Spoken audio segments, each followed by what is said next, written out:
Hello, we're going.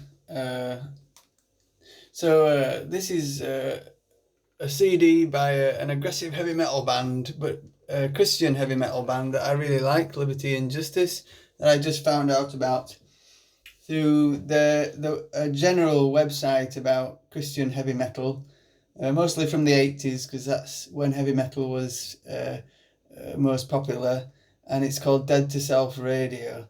And I'll just play the first track. It's not the sort of good stuff from the 80s, but they're still playing now, so it's more generic sort of stuff now. It's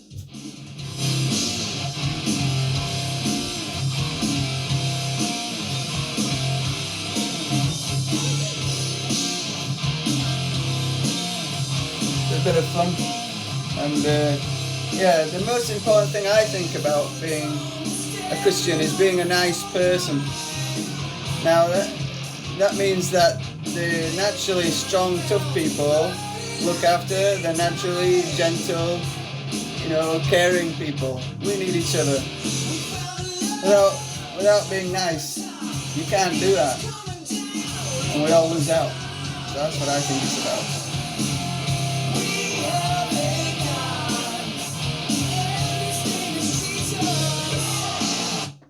So yeah, a bit of generic music there, but it's just to start us off this morning.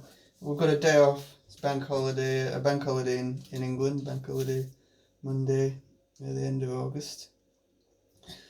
So the two angels came to Sodom in the evening, and Lot was sitting in the gateway of the city. Remember, Lot is the nephew of Abraham, and they both become wealthy in terms of pagan times, tribal times, and he'd gone to live in a different area with all his household, business really in farming, simple farming business in those days.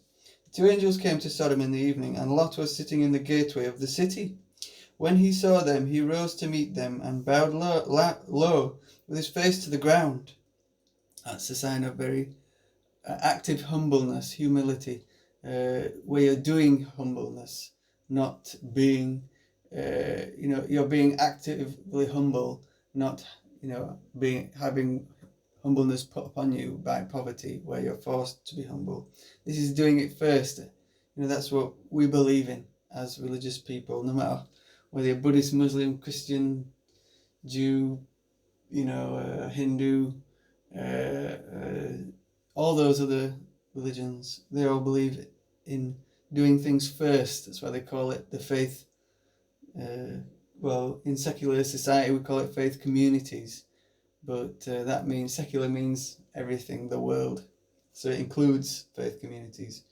So when he saw them, he rose to meet them and bowed low with his face to the ground. So he ran out first. He said, I pray you, sirs, turn aside to my humble home. Spend the night there and wash your feet. You can rise early and continue your journey. So it could be just accident, coincidence that Lot is there being humble. You could say it's a combination of being good but also bad as well, because you know who is he to be there and at the right time and know who they are. Maybe he doesn't know who they are, like Abraham did. He's just there by accident, and he's just lucky, but that could be a sign of the devil in him, trying to stop them doing their job, as we'll find out later. Not that they talk about the devil, making people sort of be in the wrong place, sort of stopping things just because they're irritated. So Lot is probably irritated, I guess. And he's saying, I'm here, I'm a humble guy, I'm trying to make something of this place, he's trying to shout, angrily, he's good, and he is good, but that doesn't stop them doing punishing the bad. But yeah, this is pagan times, and this is a pagan god who'll punish worse than he did with once he sent Jesus. He was much less pagan. You could argue that God has a pagan side still now, perhaps with just pagan people. I don't know. But it seems that everyone should expect suffering, because we're all in it together. Like I say, if niceness is the answer, then we all need to help each other, Christian and pagan, or whatever your other religious belief. You'll be better in other ways if you're another religion. God created everybody with something for all us to learn. And we need to be aware of jealousy, like Cain and Abel, who were brothers. It's an accident. We should be aware that the people who learned first, that are reading out about in the Bible, we're going to be jealous of them. We need to be aware not to harm them, not to let the devil take us over. So when he saw them, he rose to meet them and bowed low with his face to the ground. He said, "I pray you, sirs, turn aside to my humble home. Spend the night there and wash your feet. You can rise early and continue your journey." "No," they answered, "we will spend the night in the street." But Lot was so insistent that they did turn aside and enter his house. He prepared a meal for them, and okay, everybody comfortable, baked unleavened cakes. That means without baking powder or yeast, just like chapatis, and they ate them, or in tortillas in South America. Before they lay down to sleep, the men of Sodom, both young and old, surrounded the house, everyone without exception. They called to Lot, the whole town. There must have been thousands. It must have been maybe 50,000 people, or maybe a town was only 10,000, like a large village. That's 10 high schools worth. And asked him where the men were who had entered his house that night. "Bring them out," they shouted, "so that we can have intercourse with them." So you see, the devil is there. Why should you force someone to have sex with you? It's not even pagan. Pagans will have a marriage, will have a family, and respect the family home. They are not doing that. So that's worse than pagan. It's the devil. So they're going to destroy it, the place and the people. Madness is all around in this situation. My mother would say it's not because of homosexuality or sexuality at all, it's the lack of welcome. She'll look at the bigger picture, the universal picture, because there's so much sexual sin in the world anyway. So you have to look at the bigger picture and say these people of Sodom were unwelcoming, they were hateful, they were evil. Satan had entered them, and they disregarded any societal values, any what we call civilization. Those things that make civilization. We can't even look to the ancient Greeks who did this sort of thing, or to the Romans who did this sort of thing. We have to keep learning, and this is what we're doing here. This is what they did. They kept learning. They were not perfect, as we tend to, including me, tend to think they are, and to try and expect suffering. And many people say, "Oh, that's why I like Buddhism," because they expect suffering and to deal with it like Jesus would, as a good person. But we need to do that. That's the good thing about that. But there's a good thing even more than that as well, in the miracles of God. In Jesus Christ, in humans, in Christianity, from God. The two men said to Lot, "Have you anyone else here? Sons-in-law, sons or daughters, or anyone who belong to you in the city? Get them out of this place, because we're going to destroy it. The outcry against it has been so great that the Lord has sent us to destroy it." This must be like, like a tsunami is about to destroy your home. These people are going to destroy them, maybe. So Lot went out and spoke to his intended sons-in-law. He said, "Be quick and leave this place. The Lord is going to destroy the city." But they did not take him seriously. So maybe they're in this, not just anxiety and giddiness, but combined together anxiety and giddiness with what you call hysteria. The album of Def Leppard. from Sheffield in South Yorkshire, they've suddenly grouped up with this group that I've just mentioned, or some of those Christian heavy metal people, because they've been more good throughout these 40 years since heavy metal began. And these very naughty heavy metal groups like Def Leppard are wanting to know how to keep going, and it's by being, more holy, more good, more experienced, they're helping each other, as I say, by being nice. That's Def Leppard, who had their major album called Hysteria. So they knew a bit about it already. As soon as it was dawn, the angels urged Lot to go, saying, "Be quick, take your wife and your 2 daughters who are here, or you will be swept away with the city when the city is punished." When he lingered, they took him by the hand, so they're dragging him out, with his wife and his daughters. So they're all overcome with mental sadness, tiredness, sickness, or sickness, not actual sickness, just confusion, I would call it, where they're not able to make the right decision. They haven't got the right thoughts. They haven't been praying enough, we would say. God isn't with them enough, but God's going to drag them out anyway. So that's how good God is. And because the Lord had spared, so I'm halfway through the when he lingered, they took him by the hand with his wife and his daughters. Next, because the Lord had spared him, led him on until he was outside the city. So I'm trying to say he dragged them out. That's how good God is. Even though they haven't been praying enough, they haven't got the life, the energy to get themselves out there. They couldn't even think of it. They were confused.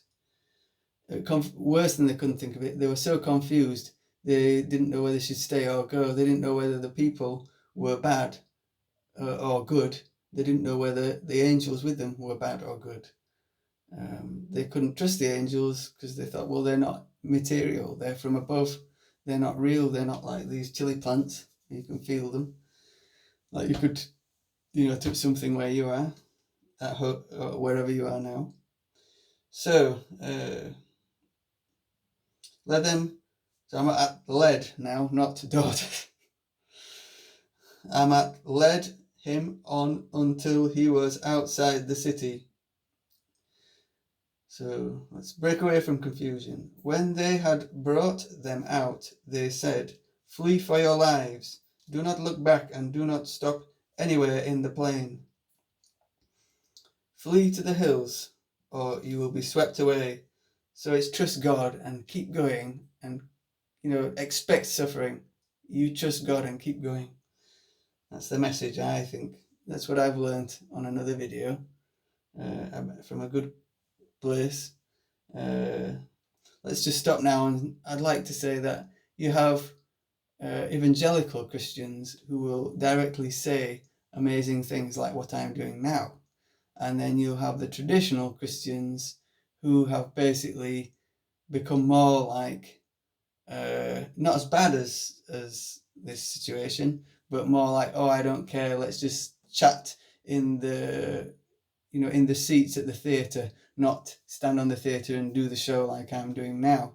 And God's saying, if you're sat in the theatre, but I think you're a good person, I'll grab your hand and I'll drag you out. So it's a nice story after all, isn't it? So flee for your lives, do not look back and do not stop anywhere in the plain. Flee to the hills or you'll be swept away. Lot replied, "No, sirs. You have shown your servant favour, and you have added to your unfailing care." That's just my wife sneezing. No, don't worry. "Unfailing care for me by saving my life. But I cannot escape to the hills. I shall be overtaken by the disaster and die." So now he's panicking, and you see he hasn't got the energy to move. So he's so afraid of these people. It's for him, it's serious. It could be serious for us, like an earthquake or something, "Look, here is a town, only a small place, near enough for me to reach quickly. Let me escape to it. It is very small, and save my life." So he's like I've been, maybe like many have been in the past. We struggle. Can we make it? we need help from our friend next to us. So he's asking them for help. Let me do this, please. He's so low on spirit, on life, on drive to get going, on, focus, on just the ability. He didn't have the ability even to run from the disaster.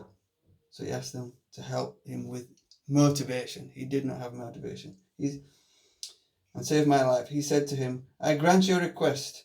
I will not overthrow this town you speak of, but flee there quickly, because I can do nothing until you are there.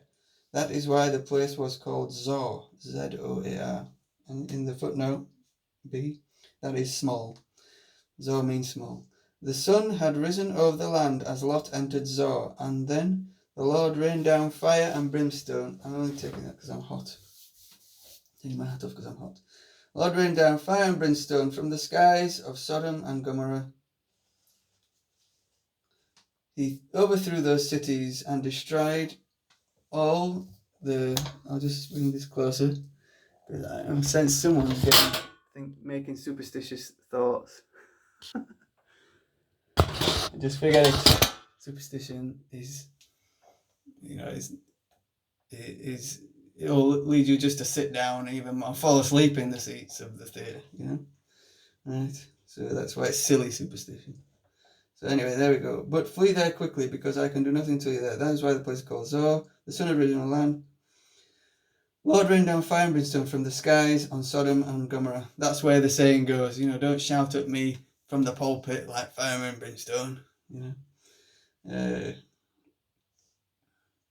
And you'll see, if you read in Jesus' time, Jesus says actually places are worse than Sodom and Gomorrah, and yet I forgive them.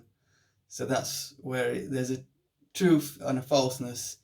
There's three sides to every story. A famous album by a great rock band I loved and still do, called The Extreme Rock Group from Boston in the USA. Three Sides to Every Story was one of their best albums, and I think there's 4 sides to every story, and you might think of a 5th. Okay? So let's not worry and learn, keep learning. He overthrew those cities and destroyed all the plain, with everyone living there and everything growing in the ground. But Lot's wife behind him looked back, and she turned into a pillar of salt. Oh, sounds a bit like Lord of the Rings or some fantasy movie that's less Christian, crazy stuff. Next is, sorry I keep saying crazy stuff, but I love that word. So this is me. Find somebody for another perspective. If you'll need many perspectives. Thank you very much. That's it today. Yeah, so I was just saying, find other people to listen to and learn from, not only me, because here I am on my own. And God bless you. Have a great day. Bye bye.